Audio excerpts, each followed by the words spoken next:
Hello, so I wanted to make a video of how to make protein balls. They're very similar to the naked bars you can get in the superstore, and I've seen lots of different recipes, but this one, with slight adjustments to my preference, I think are just spectacular. My kids eat them. I have given them to really fussy kids and they're not a fan, but if your child is averagely fussy for a child, then they'll eat it. And it's nutritionally dense, it's calorific, and if you buy them in the shops, they're like £2.50 to £3.50 depending on where you get them from, and while they are expensive to make, they are definitely a lot cheaper than buying them in the store, and it genuinely doesn't take a long time to make. Having had 3 kids, I certainly am a fan of quick and easy and delicious. So as long as you've got let me show you, a food processor, a decent food processor, then you're good.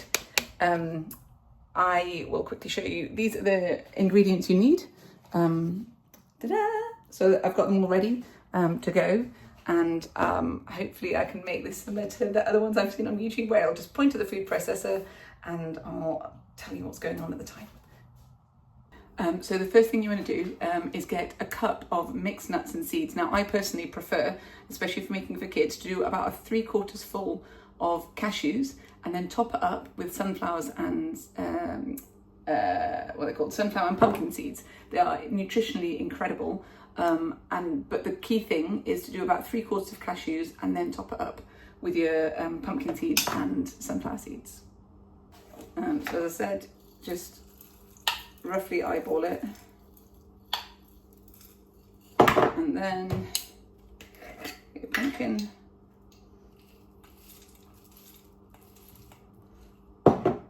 You don't want too many of the seeds, otherwise they won't be as tasty for your children and yourself. So yes, that goes in. So I've just poured it in, probably should have recorded pouring it in, but it's poured in. And then what you want to do first is just make sure that you blitz this down very finely.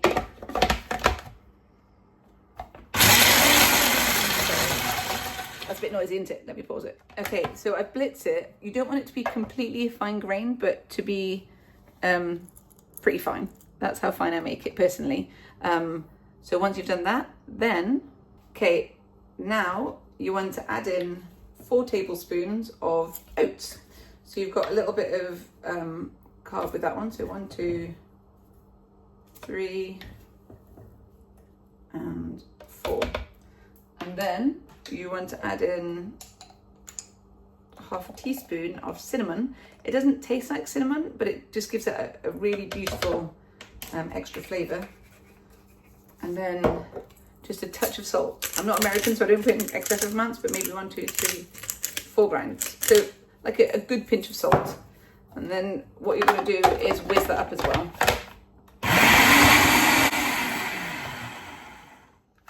Okay, that won't be as long. That's just for a few seconds because oats are obviously a lot easier to be processed. And so at this point, I'm going to pause the video because I'm just going to get the next stuff ready. Okay, so this is where actually it differs quite a lot from other recipes, and this is where I got the idea from the PetaKids website.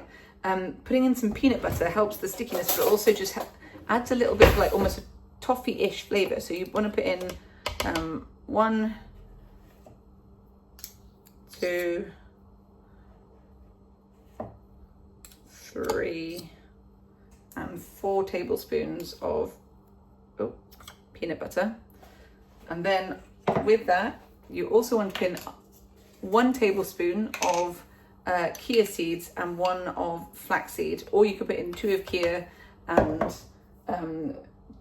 or 2 of, so whichever, flax or hemp or chia, or maybe another 2 tablespoons of one of the seeds if that's what your preference is, or you don't happen to have the other ingredients in.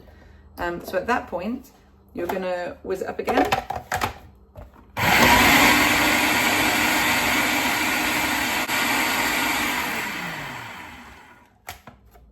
Okay, so it's looking lovely. Now, what a key thing for me, you don't have to add it in. So if you're allergic to cocoa or you don't like a chocolatey taste, you don't have to do this, but personally I love it. You can put in either normal cocoa, or I've actually got cacao, because again, I'm trying to be a little bit healthier. So you put in 2 tablespoons of cocoa or cacao, and that'll give that beautiful chocolatey taste. Or you can also add this in earlier if you wanted to. I just forgot to. So at this point, you just need to make sure you add it before the dates, which makes things a lot harder for it to churn.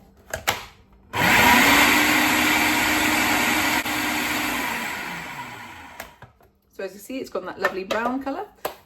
So just a key thing, the cup of mixed nuts and seeds equals 1 cup of dates. So if you want to half the recipe or double the recipe, then it's half a cup of mixed nuts and seeds to half a cup of dates. So I just use the cheap Aldi ones because it's a lot more affordable. You can go for medjool dates if you want. I'm just gonna click this back up.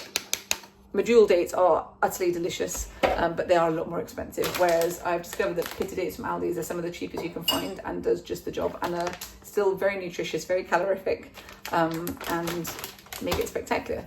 So as I said, you'll want to do, I'll show you, it's going to be a cup of chopped nuts. Just make sure, even if they're pitted, what I recommend, because I've fallen foul of this, is that you cut each one in half just to double check that the pit or the stone is definitely taken out. Otherwise, you'll have the stone in there and it chops up, and it's gross because it's obviously really solid. And if you inadvertently break it down, it just makes for your power balls not to be as delicious as they should be. So yeah. Hi, yes. So I've just chopped them all in half.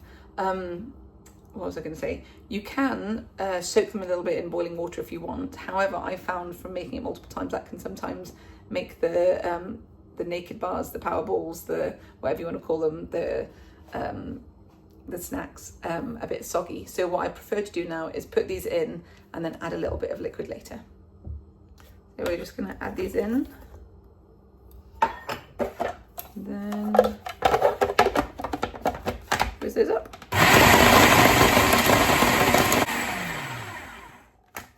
Okay, so looking here, you can see the dates are nice and whizzed up now. It's starting to stick together like that.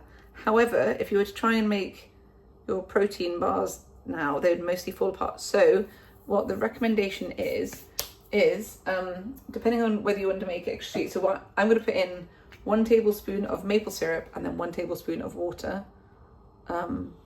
just to give it a little bit more softness to be able to lubricate it so it will stick together.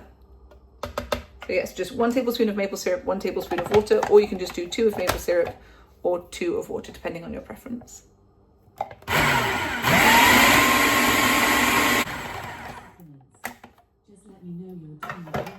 Sorry, excuse that. That's my Alexa reminding me to take my supplements, my immune boosting supplements. My lovely hubby does. Right. Okay. So, as you can tell, oh, sorry, I'll turn it to be quiet. This is a reminder. Shush. So as you can now see, if I take those out and squish it together, that now sticks together like a naked bar or a power ball. So you can either, let me just click this up. It's up to you. If you have children with you, they love to like grab it and squish it and make their own power balls. Or if you're rushing for time and you don't have your children, I'll show you what I tend to do because it's just easier and quicker.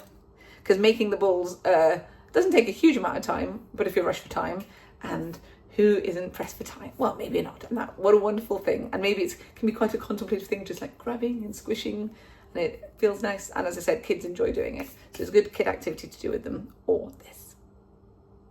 Okay, so what I like to do is just grab some baking paper, whatever it's called, parchment paper, and pop it in a baking tray.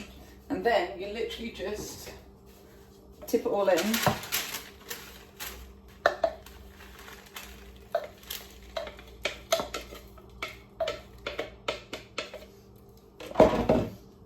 And then with, sorry, I realised I'd mislaid my piece. With the piece that I'd cut off the edge, you just press it down so it doesn't stick to your hands. And you press it down as firmly as possible to help it all stick together.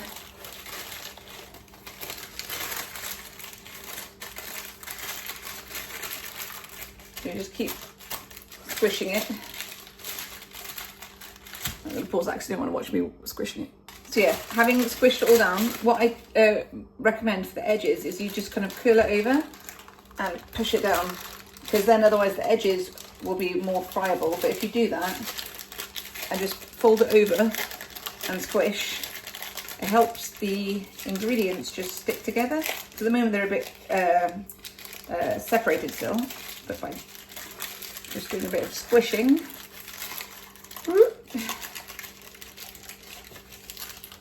helps it all stay together. Like I said, either you can do the balls if you want to. I mean, it might actually work out as quick to do the balls as this one. I think this is just that little bit quicker. Yeah, and then what you can do, which will help you to be able to cut it up into chunks, is just pop it in the fridge for about 30 minutes. Or actually, let's see what happens if I just cut it. I'm curious, let's find out. If I cut that into a bar, there you go, woohoo! And you got a little protein bar. Let me click this back up. Hello again. Little protein bar snack. You can make them as thick or as thin as you want, but yum. They're sweet, they're delicious, and they're really packed with nutrition. So a massive win. I quite often take these out for my kids when we're going for walks to give them something sweet but energetic, and no artificial nasties. And it means I can have it too, because I tried to cut out all refined sugar. I know if you're diabetic, it's not good for you, but compared to a Mars bar, this is spectacular.